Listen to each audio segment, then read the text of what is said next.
Coming to you on Secular Media Network, this is the Gaytheist Manifesto, your source for news, commentary, debate, and discussion at the intersection of the atheist movement and the LGBT rights movement. I am joined, as always, by my co-host Daniel Wolfsong. Hello. And Jonathan Moore.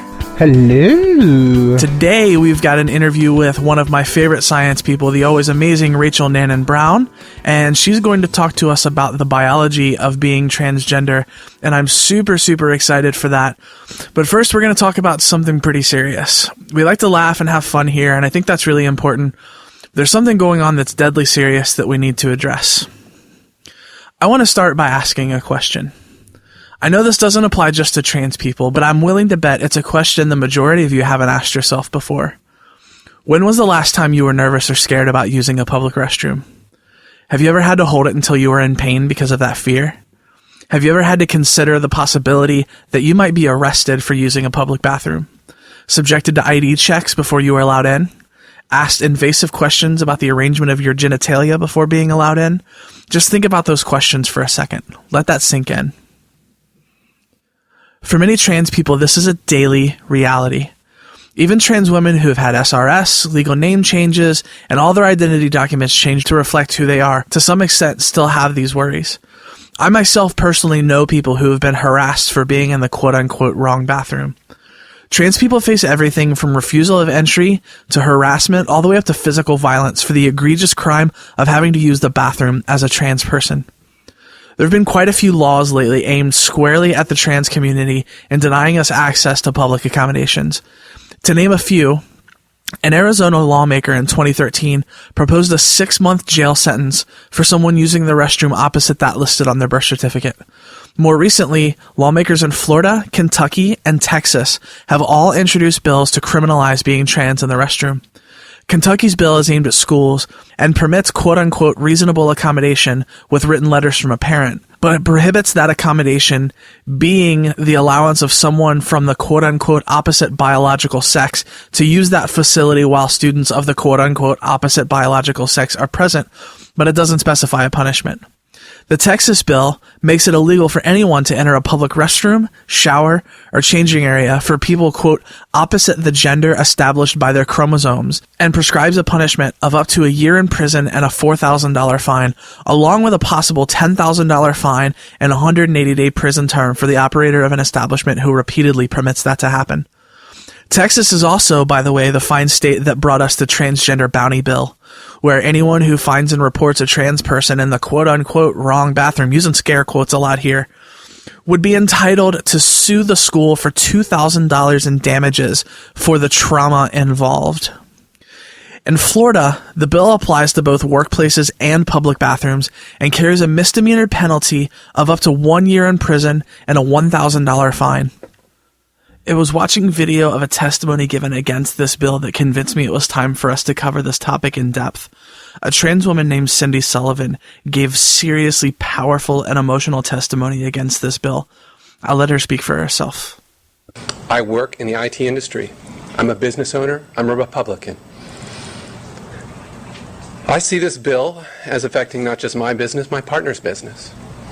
If I go to use the restroom, everybody in that restroom has the ability to sue me, my family, affect my child, affect my reputation. Everything can be taken away from me. I live in the town of Celebration. I've worked damn hard to be in this town. But people believe I'm not a protected class. You know, my father was in the military. I worked as a defense contractor with Lockheed, Northrop Grumman, to help defend this country and its freedoms. You all just don't get it. I'm so scared of all of you. Because you can put me in jail for being me.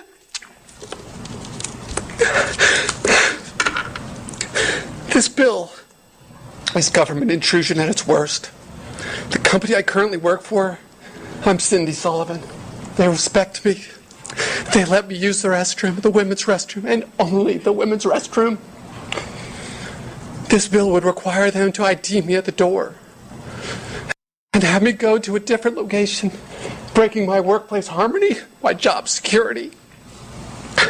I've dealt with bullies in high school. They're bigger, they're stronger. They're meaner. And this is what I'm still suffering. I had primary custody of my child, and I had to keep it quiet for who I was. Because heaven forbid I be gay. Because gay parents don't make good primary custodial parents. I've read the Bible. I was a youth leader in the Presbyterian Church. But if I transition, that can't be anymore. So I sacrificed faith to be who I am. Neuroscience has shown, there's biological studies that show that this is a condition that is normal in the human existence. MRI scanning of brains have noticed certain sections of the brain match that of the female anatomy. Trans men who are women who want to become men, are they not? You guys make a flippant attitude about a woman in the restroom? Is that okay? Imagine me being in the women's restroom, sir. Imagine the harassment I would suffer. You don't think I've ever been stalked? Objectified? Sexualized? Where's my safe place to run to for me? Oh, that's right. I'm not a protected class. I'm a throwaway piece of trash in this country of freedom and liberty and respect. I'm sorry. I didn't mean to be here and get emotional. But this is emotional. So I'm sorry, Madam Chair. Thank you. Thank you. We know Do you have any questions? We know this is very emotional, and we appreciate you standing up. It's a very brave thing to do. Thank you. Thank you for your testimony. Guys, I do a podcast. I have good friends as co-hosts, and most of the audience are at least sympathetic to what I'm saying. This woman displayed real courage. It takes an unbelievable amount of courage to stand up in the face of those trying to oppress you and telling them with strength, dignity, and vulnerability that they're wrong and that we as trans people are just trying to live our lives like anyone else. To me, it's absolutely asinine that this is even an argument. I don't know what these conservatives go to the bathroom for, but for me, I'm there to use the bathroom, check my makeup, and get the hell on with my life. When I first began my transition, I didn't have my name legally changed or my identity documents changed to support me. I spent most of my time in public anxious and scared that people were going to figure me out, say mean things, harass me, laugh. And I was never outright harassed, but I got stares, laughs, dismissive comments from people that were enough to make me feel about 3 inches tall when I was already vulnerable and scared. I was so scared to go to the bathroom that I would hold it for hours and hours to avoid using public bathrooms. I used to work for a nonprofit, and we did events out of town, and I would be in an event 3 or 4 hours from home, and I would worry about someone making an issue out of it and being arrested in a city that I knew nothing about and a justice system that barely recognizes that I exist, let alone the fact that I face an extremely heightened risk of violence in the first place. These were not just silly worries that I was bringing on myself. These were things that have happened to people I've met. So I would avoid it. And by the end of the day, I would be in pain from holding it for so long, physically exhausted from the event, and mentally and emotionally drained from the constant reminder that I'm just so different from everyone that I don't even get to pee in public. Weigh this against the completely unjustified slight discomfort some people may feel when they see someone in the bathroom they think might be trans. I'm going to say this loudly and boldly right now. If trans people make you uncomfortable in any way at all, it's your problem, not mine. I'm tired of being forgotten about, marginalized, mistreated, discriminated against, and being told to be more polite or less angry when I'm talking about it. I'm done with that. I'm a human being, and I'm not going to settle for being treated as less than. Well, thanks for sharing that, Kelly. Well said. You showed me that video a day or so ago, and I was watching it, and my eyes were filling up with tears, and I'm just thinking, this is a point of view that so many people never see, and it's very powerful. I'd like to quickly talk about a word that's relatively new in mainstream culture, and some of our listeners might not be familiar with it. That word is cisgender. Cisgender is a complement to transgender, and it's a word that describes the gender identity of an individual whose experience of their own gender matches the sex they were assigned at birth. Okay? For example, I was assigned male sex at birth, and I identify as male, so I'm cisgender. And just like transgender has the short form trans, cisgender has the short form cis. Simple and easy.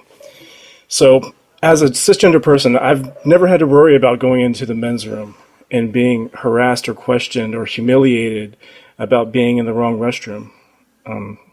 I think it's something a lot of cisgender folks take for granted. And these bathroom laws don't actually benefit anyone. They don't solve any problems.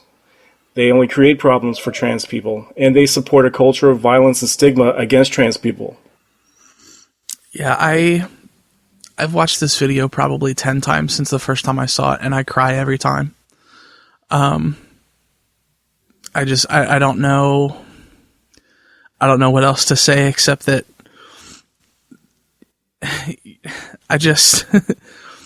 it sounds so stupid. Like, there's a hashtag. I don't know if it's trending on Twitter, but it's something that's been kind of popular. And I think it's hashtag I just want to pee or something like that. Hashtag we need to pee. We just need to pee, something like that. And it's I guess it's another one of those things that you kind of have to laugh about unless or you'll cry about it. Mm-hmm. I don't know. I'm not usually one that's lost for words, but I don't know if I can say anything else than I said in my big long rant up there. Jonathan, what are you thinking? When I was thinking about this, there's a few different things that came to my mind, and I started to write them down, and then I deleted them, and then I wrote something else down, and then I deleted that. In a way I can relate. I don't know if you've had this experience or not, Daniel, going to into the men's restroom where there's some less than enlightened straight men, and they know that you're gay, and they are just you're looking at my penis, when you're at the urinal. I've had that experience, so in a way I can relate. It's not the same, of course, but I've had some bathroom harassment, and it just makes me think. I've recently been reading a book about the evolution of sex, of biological sex. And it makes me realize how, in the greater scheme of things, what your biological sex is, it isn't really that big of a thing anyway. It's just a thing. It's not all of who you are. It's a couple of chromosomes, and if you look at the broader view of animals in the world, there's so many varieties of the way that sex manifests itself. That the way that humans do it is just one small way, and the division into two sexes, is just a really arbitrary thing. There's some funguses that have 10,000 sexes. So nuance is the thing. Yeah. Yeah, exactly. So, I feel like part of me feels like I need to address all of the really stupid arguments that people make in favor of these laws. But at the same time, I almost feel like that's the same thing people say about arguing with creationists, is that, even dignifying the arguments with a response is giving it more credit than it deserves. But, just a real quick baseline. Trans people face disproportionate levels of violence. Trans people are not the perpetrators of violence. Obviously, there are trans people who have perpetrated violence against other people, but there's not an epidemic or a trend of trans people perpetrating violence against anyone, let alone in a bathroom or anywhere else. And the whole argument of sexual predators and all of that stuff, it just shows a complete lack of education on the topic and a lack of willingness to be educated on the topic.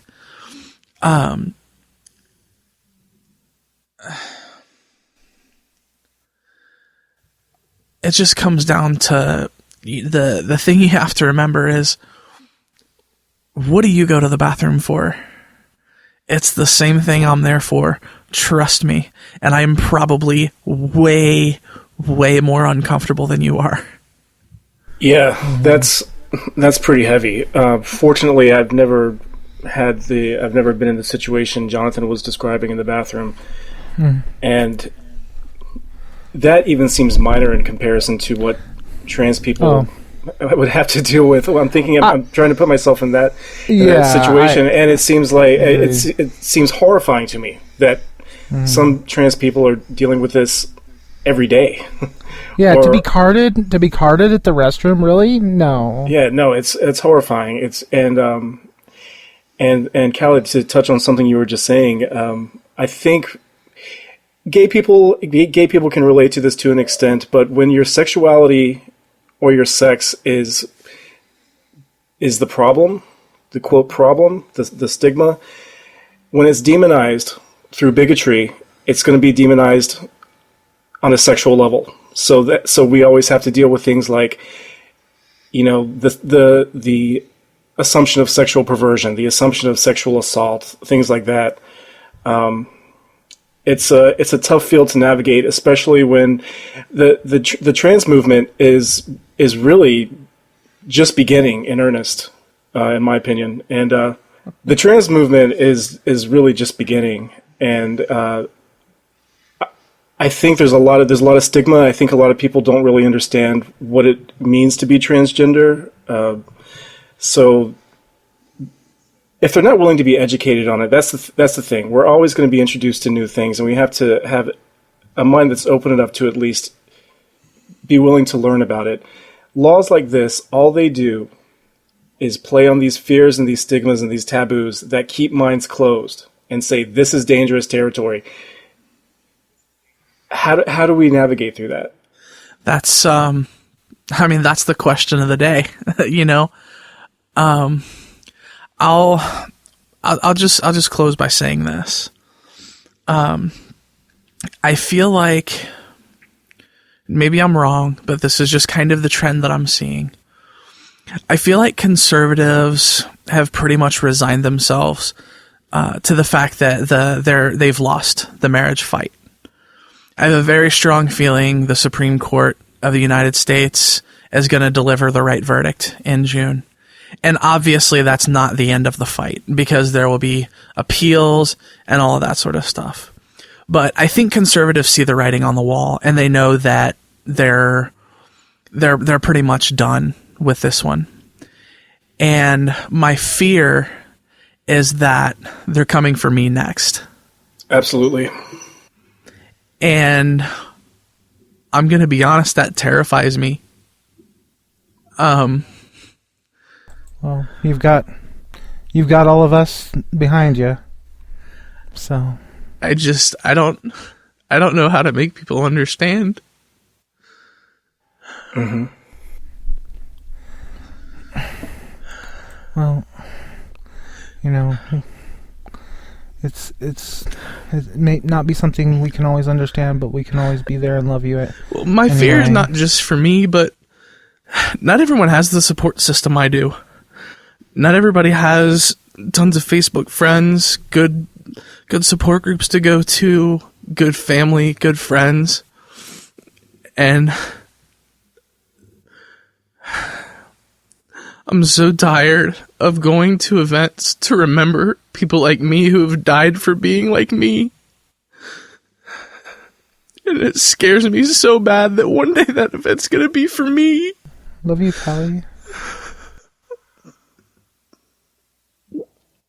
Yeah, I love you too, Kelly. I love you guys so much. I'm so sorry that this is something that weighs so heavily on you and on other trans people. We share that burden with you, but we can't stand in your place. We can back you up and hold your hand, and we fight for you. And I hope that everyone listening to this will realize this is a fight. This is important. And stand with us. Be an ally. Yeah, these are our brothers and sisters. I think in the gay community, people forget about what the T stands for in LGBT, and you can't forget they're brothers and sisters, and they're just as important as everyone else, and we need to be there for them. I'm going to close just by saying this. With everything that's been happening lately, there's been a really great groundswell of support for the trans community from not just the broader LGBT community, but just wider society in general. And if you're listening to this, this is my personal plea to you. Don't leave. Don't leave me. Don't leave us. We need you.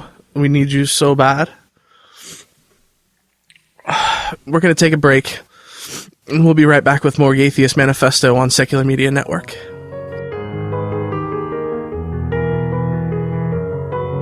This is Deborah, co-host of My Secular Savior. On behalf of Kai and I just want to say that we are both proud to be LGBT allies.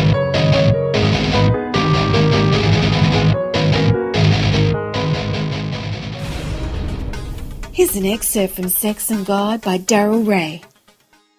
Hello, I'm David Smalley, the proud producer for this audiobook and president of Dogma Debate. If you don't know Dr. Darrell Ray, you're going to find this book an eye-opening and entertaining experience. Of course, this book is about sex, but it's also about so much more, and you'll find out what I mean as you listen. Dr. Ray takes us on a journey that demonstrates exactly how much religious culture has distorted our views of our bodies, our relationships, our expectations about marriage, dating and love, and even our politics. Dr. Darrell Ray is a psychologist and a lifelong student of religion and culture. He's been seen on ABC News, on many national radio shows, and even international documentaries. He was recently featured on an episode of Professor Richard Dawkins' Sex, Death, and the Meaning of Life. His research on sex and secularism has been written about in Playboy magazine, the Los Angeles Times, the Daily Mail, the New York Times, and dozens of other newspapers and magazines. He's the founder of the international organization recoveringfromreligion.org and writes an answer column for Teens Without God. He's traveled and spoken throughout North America, Europe, and Australia. You can listen to interviews of him on many podcasts, including Dogma Debate, that deal with religion or human sexuality. After reading Sex and God, you may want to learn more about the psychology of religion. I know I did. For this, you can listen to his earlier bestseller, The God Virus. It's on audiobook as well. You can find many of his talks on YouTube, including topics like the psychology of religion, sex and religion, hypnosis and church services, that's one of my favorites, and evolution and religious sexuality.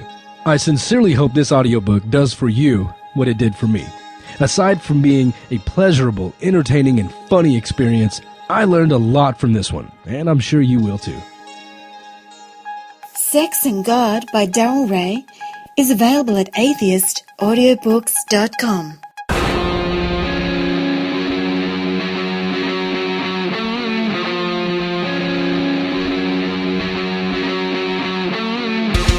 Rachel Nannon Brown is one of the smartest science people I have ever met in my life. She knows pretty much everything about evolution, she's a paleontology researcher, and she is co-host over at Atheists on Air, and she was good enough to give me some of her time. Rachel Nannon Brown, welcome to the Atheist Manifesto. Thank you for having me. I'm so excited. This is going to be fun. Forward to this. This is going to be fun. So, you're here to talk about the biology of the sexes, genders, what goes on in a transgender brain, that kind of thing. So, I'm going to be honest and say this is something I know very little about myself. So, well, I don't blame you, because I thought I knew about it, and then I decided to catch up on the subject, and I ended up with like 7 pages of outlines on my first part of the research. So, wow, there's a lot of new science. Outstanding. Well, why don't you just kind of go ahead and go for it? Because I'm not even really educated enough to know the right questions to ask. So let's just hear it. Well, I guess it depends on kind of what theme you want to go with, because there's a couple different subjects. There's the biology of how we are already developed, and then there's the talk of how we develop in the womb. And there's a couple different branching subjects, which I found really fascinating that most people don't appreciate. And I think it leads to people being able to summarize one person, not only, how their genitalia is formed, how they view themselves with their gender, and then their sexual attraction. They lump all three of those things into one thing. Gay, straight, heterosexual, homosexual, all the bad words you could ever think of that replace, the proper terms. You have transsexual, and you have everything in between, which is pretty much our struggle to kind of categorize the huge variety of expressions of not only, the way that your genitalia are formed, but who you're attracted to, why you're attracted to it, and how you express yourself.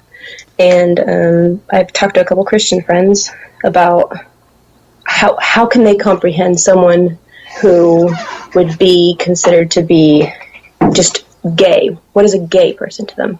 And they minimize it to, it's a person that likes same sex. I'm like, well, did you talk to them about how they feel internally? What do they identify with? Are they 100% attracted to the same sex? I mean, no one ever dives into it because they're uncomfortable. And I think when I started looking more into this, it makes so much sense. And it depends on how deep in science you want to go. Right. Well, yeah, I think, because we live in a world where people are more comfortable with binaries. So, yes. You're either gay or you're straight. You're a man, you're a woman, black, white, one side or the other, and there's no space in between. But anyone who thinks logically knows that that's not really the case. Like, we all live in, areas in between those things. Oh, yeah, absolutely. And I actually, as I become more comfortable with science, I love the gray areas, because gray areas is where reality is, because no one's black and white. And that's where the fun is, yeah. There's something going on that doesn't match these categories we made up to be, determined being what is a girl, what is being a boy, what is being a man versus a woman. And no one really actually fits those categories. Right. But there's talk a minute for maybe just a minute or two on development. Like, Sure. one theory that I've heard, that my understanding is kind of like the thing that's generally thought to be the root cause, but nobody really knows, is there's some difference in the hormones that you're exposed to during development. So right. I'm sure it's a lot deeper than that, but. Well, that's something I've only recently, in the past maybe 2 years, got to learn about, and it was absolutely fascinating, because they not only have done animal studies, which I won't go super into. I recommend to anyone who wants to understand kind of how babies develop and how it is expressed in being an adult, with sexual attraction, gender, identification, and then how your physical body is expressed. Listen or read The Chemicals Between Us, and that's a really good book. But if at least you can summarize what they say about how we develop in the womb and what it could do to these three, at least, aspects to us. What's interesting is that they show early on, whenever babies develop, I wouldn't say that we are all female at first, but we do form internal gonad/gametes, the testes/ovaries. And they're kind of the same thing early on, but they're up in the abdomen when you're developing.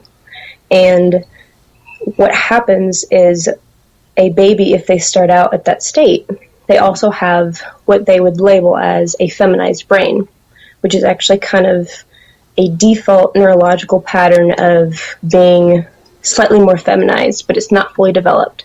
So 3 months in, 4 months in, you actually form your genitalia first, which is the main, I guess, topic, is the fact that we start out feminized, as the science would call it, and to become masculinized, genitalia only, you have to have an exposure to testosterone from your mother. And you can vary how much you react to it, and you can vary how much your mother releases to you, how much gets to you, all sorts of things vary. But you have to have an exposure of at least testosterone and other androgens in the womb at a certain time to cause the ovaries to descend. And that is considered a masculinization of the genitalia, which then leads to variations in, the penis versus the clitoris. That's all early testosterone exposure. And so then people usually just isolate that and go, that baby has a penis. That means it's a man. And that causes some people some major issues, but no one understands it. And Right. so I guess the summary lies is that they find that testosterone affects genitalia early, but then later in the development, after the genitalia have formed and start interacting with the body, the brain patterns start to get laid down.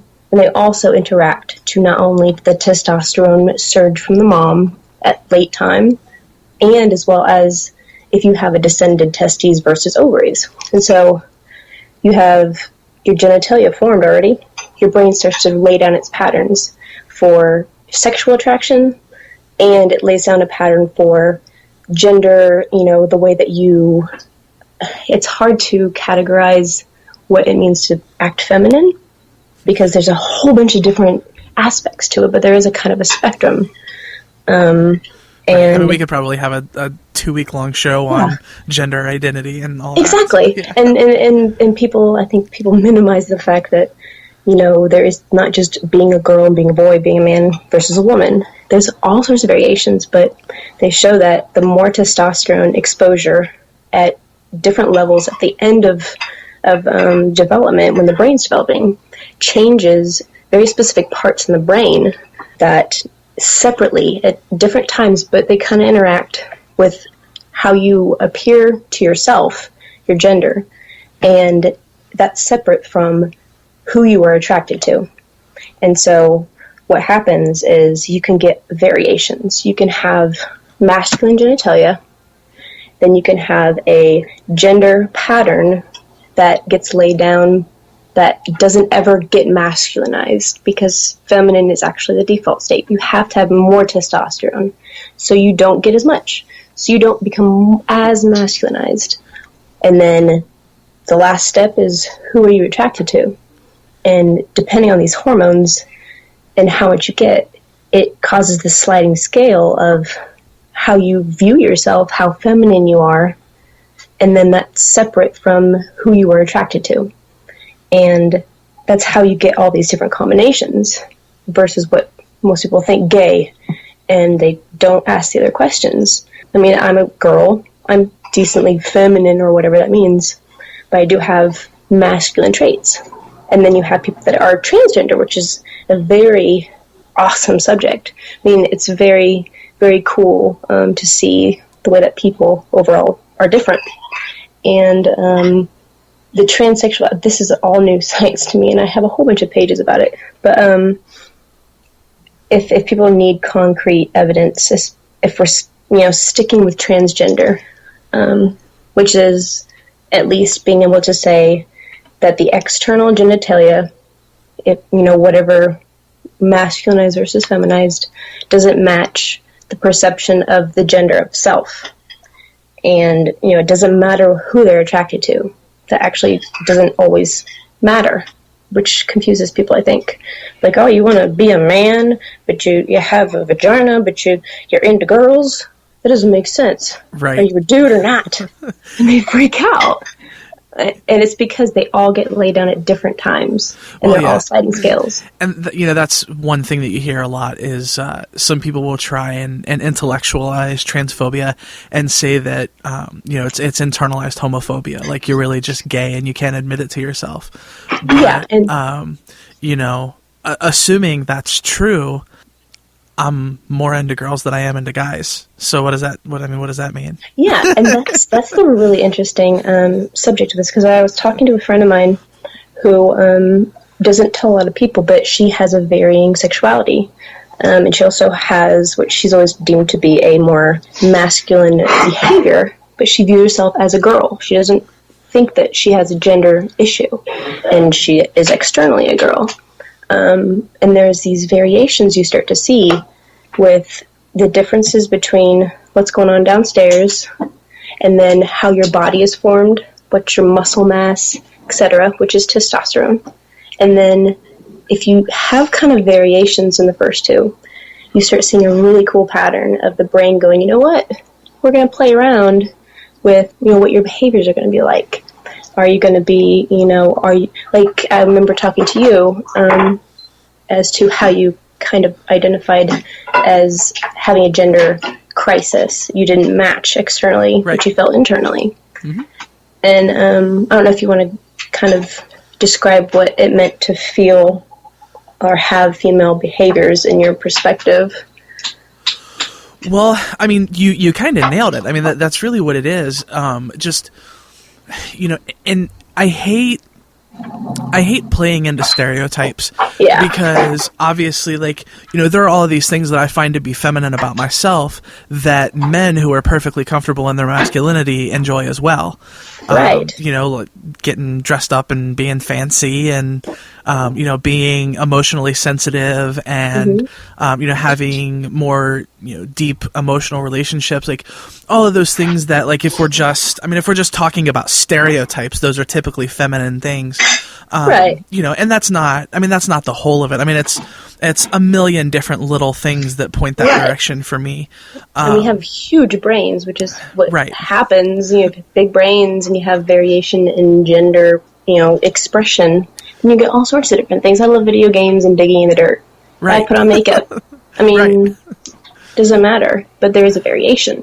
Well, and that was going to be my next question, because I think a lot of times when you hear anyone do a scientific discussion of being trans, it always sounds to me like they're describing specifically trans women. So normally what you hear, and I mean, statistically there are more trans women than trans men, as far as I know. Those numbers are hard to come by, obviously, because a lot of people aren't going to be honest about it because they haven't come out. But just speaking statistically, as far as I know, there are a lot more trans women than trans men. But most of the explanations I tend to hear for, the biological development seem to me, at least as a layman, to explain the phenomenon of being a trans woman. Because, when you explain we're all quote unquote default female, obviously that's feminized, that's whatever right. That means. Yeah, it's imprecise, but that's kind of where it is. And then, so I don't know, that kind of, to me, speaks to, what it means to be a trans woman. But I've always been curious, does that same kind of thing explain, people who are born, assigned female at birth, but identify male? Is that just, varying levels of that hormone exposure, or how does that factor in? What gets really complicated with this subject,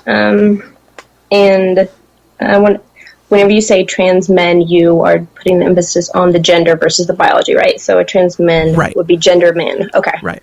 And you said that you have occurred more trans men studies or trans women studies? Trans women. Usually when you hear, when someone thinks about transgender, typically the picture they get in their head is someone like me, who was born assigned male at birth but identifies female. And that's obviously not the whole of the story. I mean, I know plenty of trans men, and even people who identify as gender queer, who identify very much in between the binary and don't call themselves male or female. So is it like variations on the same phenomenon? Well, what's kind of, it took me a little bit to wrap my head around it. And the book that I mentioned earlier kind of started me with this idea. And it's kind of sensitive to talk about whenever, because like you said, it's uncomfortable to say what is being feminine, what is being masculine. And it's our best way to describe overall behaviors that definitely blur and definitely vary, and are not concrete when people try to make them concrete. But these studies that I was looking into, which I have, one's called The Sexual Differentiation of the Human Brain Relevant to the Gender Identity, Transsexualism, and Sexual Orientation. It was done in 2004. And then the second one I had is here. Destroyed my printer with all of these things. I was like, everything's so interesting. Let's see here. Where'd that second one go? I don't know where it went. I'll find it later.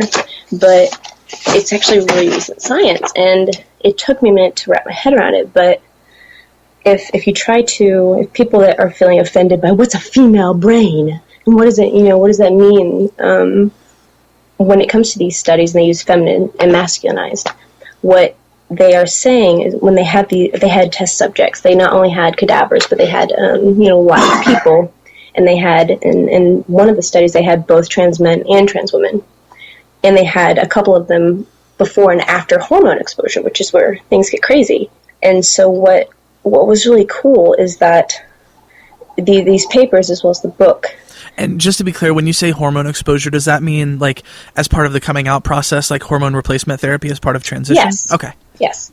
And I thought that was craziness, because you wouldn't think that the brain would really cause a lot of change, because we think, oh, your brain developed. Hormones aren't going to change that, but it does. I could tell you stories, my friends. Yeah.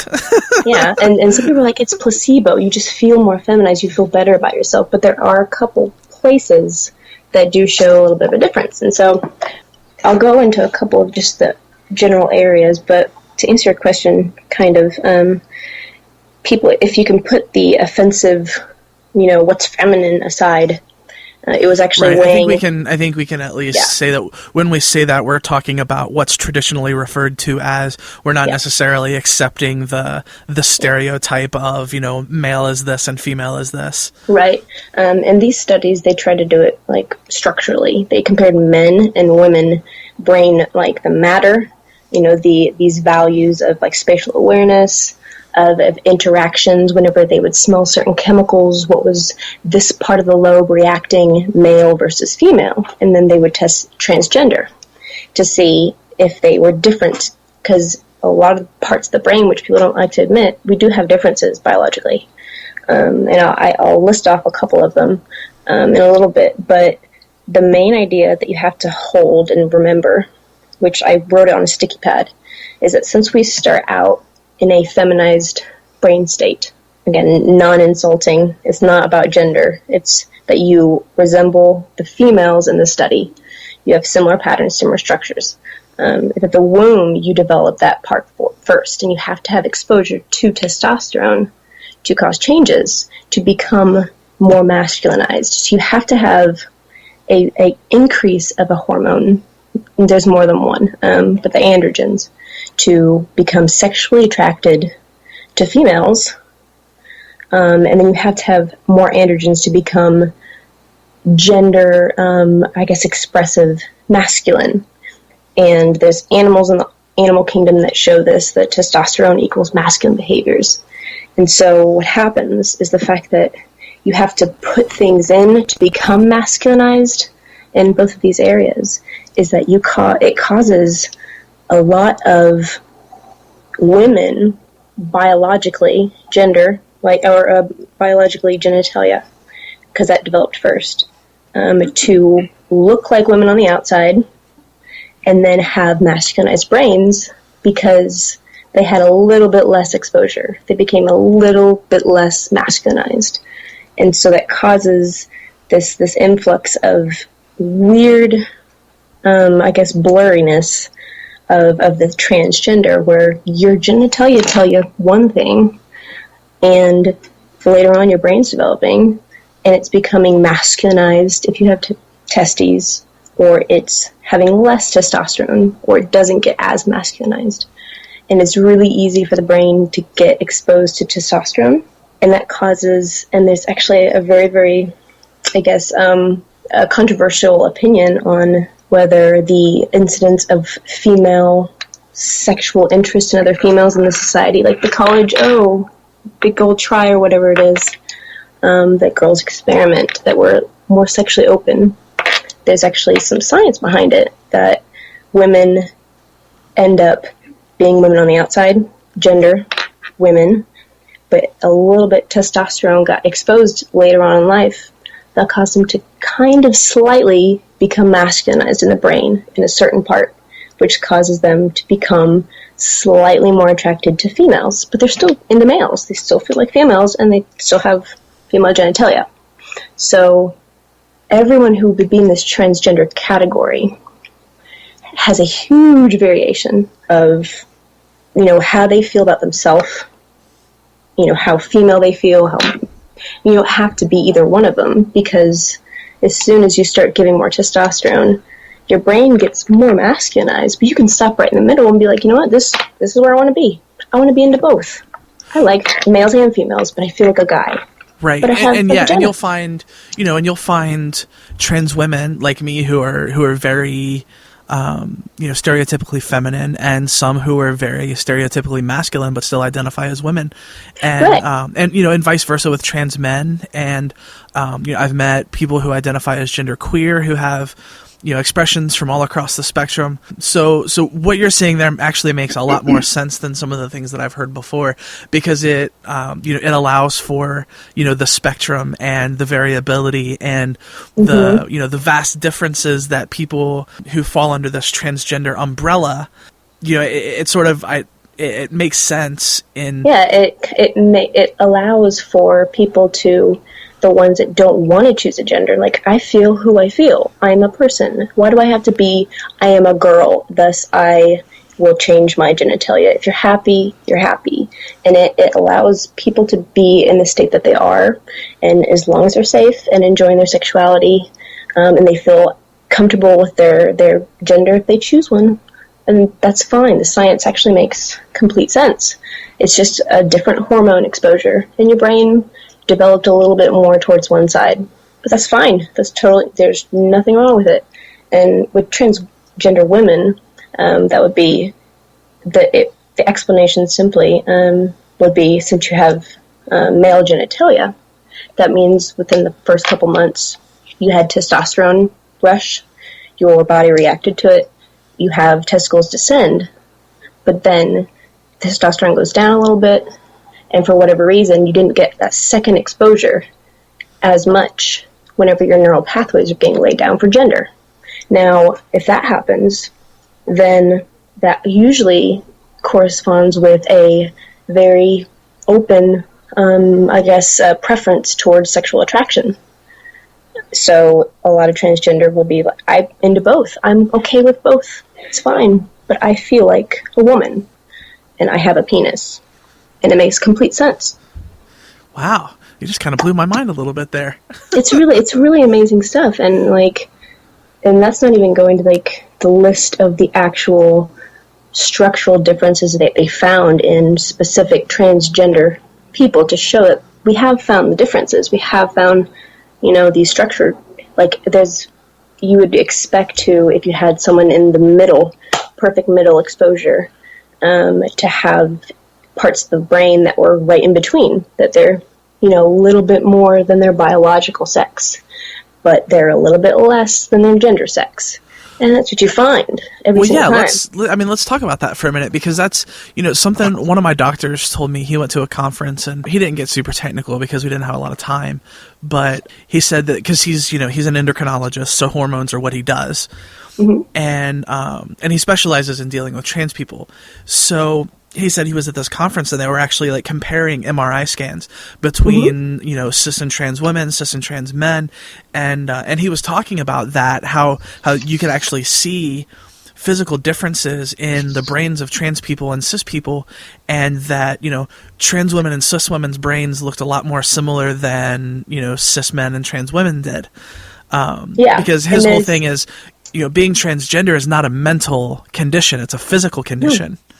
It's a physical, it's just an existence. It's just the interaction between how your neurons were laid, gender, acceptance-wise. And that's really complicated. It's not like one lobe. It's like, all right, that's your gender. We made it. Let's move on.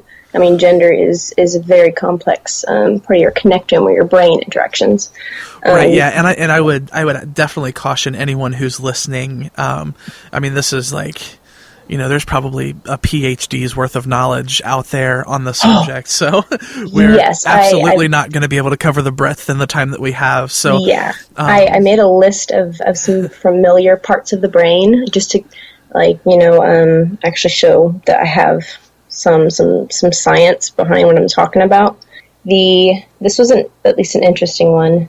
So they took males, externally, gender and sexual interest wise, and females, same thing, and recorded how their brains were reacting to erotic activation by some stimuli. So they were watching part of the cerebral activation in certain parts of the brain, and they went, all right, men act like this.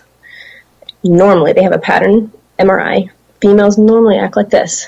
They did the values, and then they compared it to transgender men and women, and they made their predictions, and they showed that with the effects of erotic stimulation for the amygdala, which is a one that at least people can, I guess, recognize the term, the trans woman, so externally male, gender female, doesn't matter sexual orientation, actually has a female or feminized pattern of reaction in their amygdala when they get stimulated by something erotic. So the whole amygdala actually has a pattern that is kind of like a female, that is what their gender is said to be, which is interesting. And then as well, they have a female activation pattern when something erotic happens, and it's pretty much the frontal side of the whole entire brain. It's kind of like the front, I guess, at least 25% region. They watch the pattern, give them porn, and they react a certain way. And it was very similar to females every single time for trans women. And they did the hypothalamus, and they made them smell certain steroids. The trans woman was different from their biological sex. It wasn't 100% similar to female. It was a kind of in between. But they did not have the same as their genitalia told them that they should. Hypothalamus. And let's see here, the other one, out of the 30 that I have on here, which anyone can email me if you want, like the full list of them. But what they summarize is that males, genitalia, gender, and sexual orientation have higher gray matter and white matter volume, so that the parts of the nervous system, they have bigger parts, just in general. And males also have higher, it's called a CSF volume than females. So there's parts of the brain that are bigger in males. And they went, okay, what happens when we start to tweak, transgender? And they found that trans women match their biological sex, which was they have more of this gray matter. So they match their biological sex, what their testicles and their penis says. But then you actually look at the opposite side of the brain, and they have what women externally should show. And so they have two parts of the brain that interact together and do one thing united. And one side says, you should do what your testicles should say. And the other side says, no, I'm going to do what my gender says. And it causes a huge variation between pretty much the white matter of your brain, which is a lot of it. It's like your hippocampus, your basal ganglia, it's most of your brain. And they have mass variation every single time. And it's craziness. And it fits perfectly. So, was there anything that you found that? So one of the biggest things that I personally have struggled with, and I know a lot of trans people do, and it's to a varying degree. I'm definitely not speaking for everyone here, but this dysphoria, like where I feel like my body and my brain don't match. Is there a part of your brain that kind of sends that message, like, that says, what I have is not what I am supposed to have? Like, the way that I've always described it is that it feels like my brain expects my body to be one way, even though it's not. So is there like a physiological part of the brain that accounts for that? Or is that mostly just psychological? Or? Well, I would say it is psychological, but everything psychological is because of the brain. Well, right. And it becomes really interesting because you realize there's these underlying aspects of what the genitalia look like, what the body looks like, and then the sex interests can vary, but what does it mean to have a preference of gender? And it's hard for a lot of people to, come up with that concept when they don't understand or they've never experienced it. And people that are experiencing that kind of, I would say conflict, but there's something not right when it comes to matching up. Even most people have kind of an issue describing how it feels. There's just something like dysphoria. It's an odd disconnect. And that's pretty much, it's not really just isolated to one part of the brain that I know of, but the fact that we have many lobes that regulate very specific things, but they all interact together. And so if you take, let me think of like the hypothalamus, and that one pretty much controls how much you eat, your interest in sex, your temperature control, and aggression. So if you have the hypothalamus, and you have maybe a pattern that matches your gender, not your biological sex, but then you have maybe a second part of your brain, maybe, let's see if I can see one of the ones that are easy. Okay, the amygdala, which is involved with emotions, fear, defensiveness. If you have an amygdala that actually has a pattern towards your biology sex, you have interacting separate parts of your brain having a little bit more towards a different sliding scale, which causes your brain to go, well, sometimes emotionally I feel feminized, but when I talk to the left side of my brain over there, to the amygdala, I tell them how I feel, and they're like, well, no, I think I'm going to go more masculinized. And you're like, well, and then they start to have this weird kind of, it's not a disconnect, but it's a slight pattern disturbance, I would say, kind of, but not really. I guess just differentiation. And the way that the brain actually interprets all of these differences and all of these different changes that could happen in transgender and in anybody having a variation, which is all of us. I don't think I'm capable of saying how it then all turns out.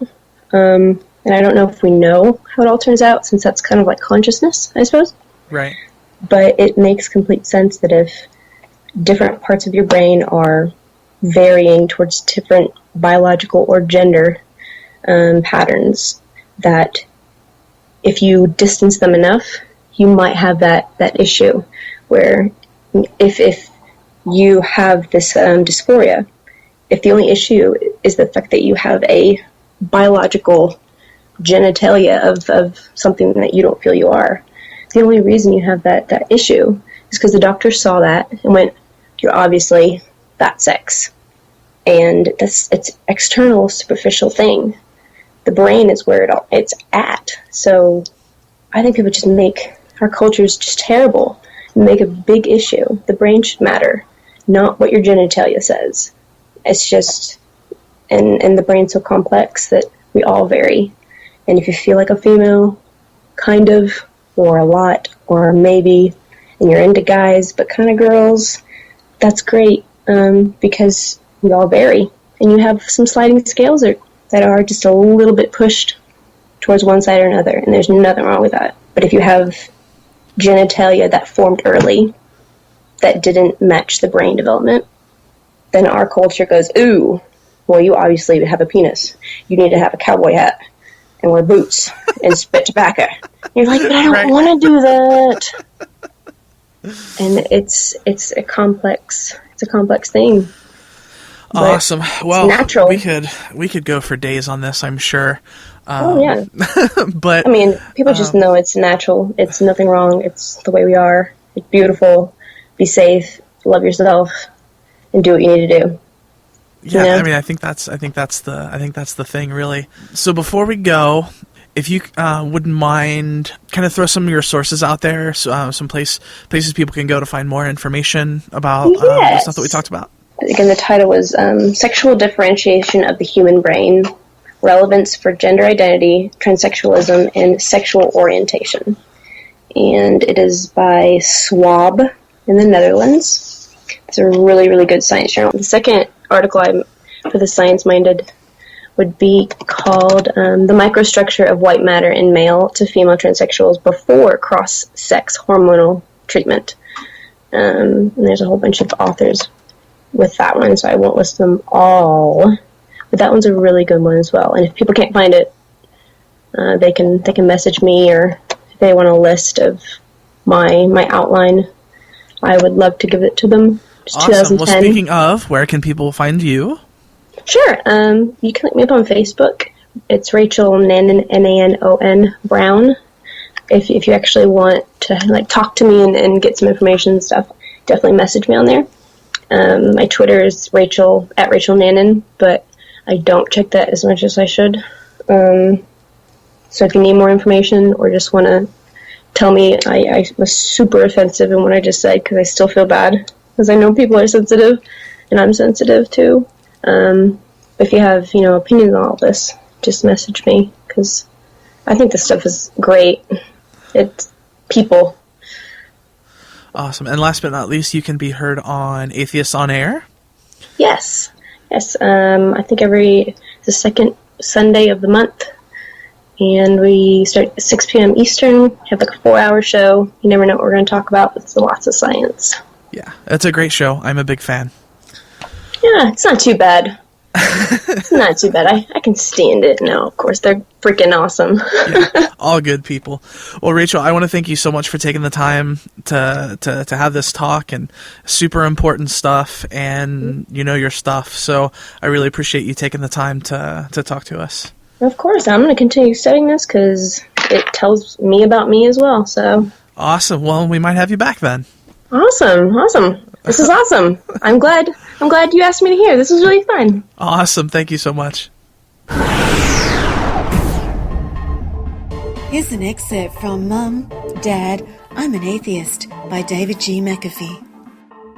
It is the same highly regarded concept of an afterlife that allows misguided religious people to justify the mistreatment of those who disagree with their religious ideologies. They are simply trying to protect you from eternal damnation in the afterlife by condemning you, insulting you, and even disowning you in this life. It is not to say that becoming open about your disbelief is always going to be met with these negative reactions, and, in fact, that is precisely what this work is hoping to prevent. But it is important to understand that if you experience negative reactions from religious kin, it is probably a result from the religion's teachings, and likely not from any personal vendetta or hatred. Mom, Dad, I'm an Atheist by David G. McAfee is now available at atheistaudiobooks.com.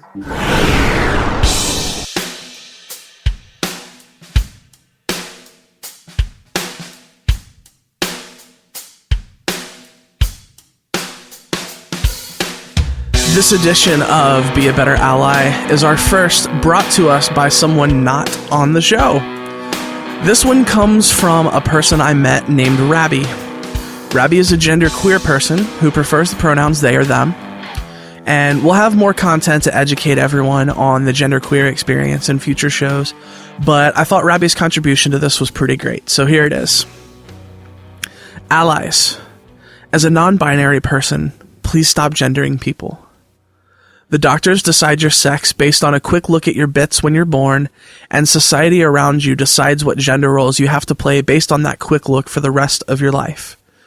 For the safety of all trans people, use positive identifiers like names, descriptions of clothing, like that person in the green hat, or gender-neutral pronouns until you've got a lock on someone's gender identity and pronoun usage. Mm-hmm. So, I will admit in my binary identified privilege that this was one that took some getting used to for me. I was introduced to the concept of folks who don't identify on the binary, someone in a support group that I went to, and it was a bit of an adjustment for me, but it was pretty easy for me to see why it was important. I mean, it's the same reason people calling me she is important, because it's just a recognition of who I am.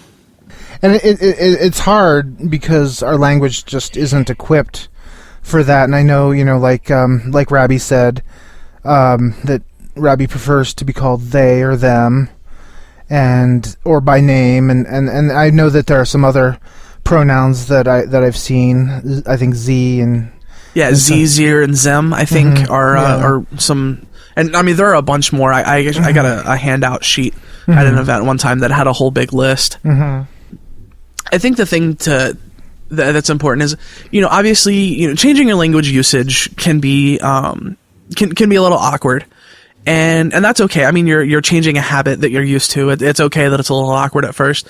Just like I'm sure it was awkward for my friends and family to use she for me at first because they'd seen me as he for 28 years. up until that point. So it's okay for it to be a little odd at first, but the point is you have to respect the person enough to go with the pronoun usage that they prefer. I mean, that's their identity, and it's a very basic way to respect them as a person. And I think, what it means to that person is worth far more than any discomfort or awkwardness that we may feel. Also, something to keep in mind is it's perfectly okay to ask someone what pronouns they prefer. If you're not sure, if you're in a situation with someone who is presenting as non-binary, preferably discreetly, but most of the time they're happy to tell you, oh, this is what I prefer if you ask. And by asking, it also shows that you respect them and how they prefer to be gendered. Yeah, I think that's also something that's pretty important, and it might be kind of a foreign concept, because honestly, it was a foreign concept to me. I mean, even going into the community as a person who understands that someone's gender identity may not necessarily be what you think it is by looking at them. Right. When a lot of the LGBT events that I go to around here, where we volunteer, stuff like that. I mean, it's just expected that the introduction is name and pronouns. So we go around the table or go around the circle, whatever. What's your name? What's your preferred pronoun? It is cool. I'm not going to pretend like you're going to ask someone their preferred pronouns and you'll never offend someone by asking that. Right. But you're a lot safer if you're not sure. Just use gender neutral pronouns. The thing that I've read, and I'm not by any stretch an English major or a grammar expert, but I've heard that it's actually it's not grammatically incorrect to use they as a singular personal pronoun. My English teacher, we were just discussing that in class, and she says she's actually recently come to be okay with that. So there you go. It's just something that's not generally done. It's not that it's actually grammatically incorrect. I mean, even if it were grammatically incorrect, God, who cares? Yeah, yeah. I think, and honestly, saying he or she is kind of awkward anyway. Right. So. And maybe English will evolve to make pronouns natively genderless, or we may, in time, gain new gender pronouns that we don't currently have. That would be awesome. So. Finnish, from what I understand, only has one third-person human pronoun. And then they have one for non-human things like equivalent to it. So it's definitely. I think there are plenty of other languages who actually they actually do have like regularly used gender-neutral pronouns. Yeah. English almost had one, but that's another story for another day. Awesome. Well, guys, that's going to do it for this episode of the Gaytheist Manifesto on Secular Media Network. You can find us online at facebook.com/The Gaytheist Manifesto. I'm on Twitter at GaytheistCali. And I'm on Twitter at Nerdcub, NERDKUB.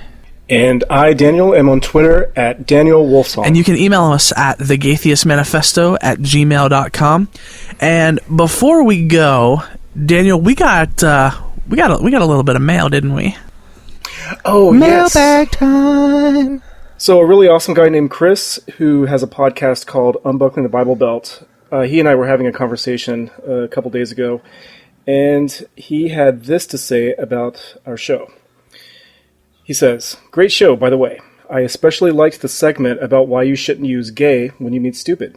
I'll admit I have done that on occasion, but I understand now that it truly hurts those in the LGBT community, so I will stop. That is why I think your show is really important. It makes us see things from another perspective." And I thought that was a super awesome thing to say. That made my week. Yes, indeed. I mean, it's stuff like that keeps me going after all of that mess at the beginning of the show. Yeah, and of course, whenever I get comments like that, first thing I do is I hit up Callie. I'm like, Callie, guess what someone said? Well, that's awesome. Thank you, Chris. Very, very much appreciated. Chris. And keep the letters coming, guys. Yeah, absolutely. We want to hear from everybody. So, last thing before we go, I want you to know that if you're lost, you're hurting, you're scared, if you feel like no one understands and no one cares, you need to know there's a community out there who loves you and knows that you're capable of amazing things and that you are worthy of love. please don't be afraid to reach out. Until next time, friends, this is the Gaytheist Manifesto on Secular Media Network.